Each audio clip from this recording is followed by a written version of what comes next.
Assalamualaikum Syederalon. Kembali lagi di channel Irfan Aceh. Di video kali ini, kita akan membahas tentang Rumo Aceh, Taman Hutan Kota Langsa. Sebelum mulai, ada baiknya saudara berlangganan terlebih dahulu di channel ini, agar dapat menjadi penyemangat buat kami, untuk terus memberikan info dan konten terbaru dari kita ya. Terima kasih. Rumah Aceh atau yang lebih dikenal dengan nama Rumo Aceh, merupakan rumah adat dari Aceh.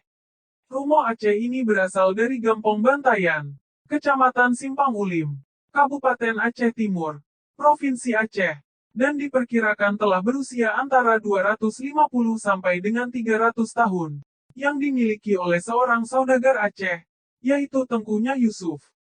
Pada masanya, rumah ini dijadikan juga sebagai tempat pengajian, dan sudah ditempati secara turun-temurun, dari beberapa generasi ahli warisnya.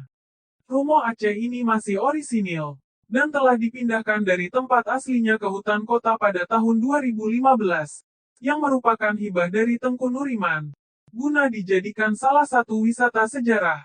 Nah Syederalon, begitulah pembahasan pada video kita hari ini.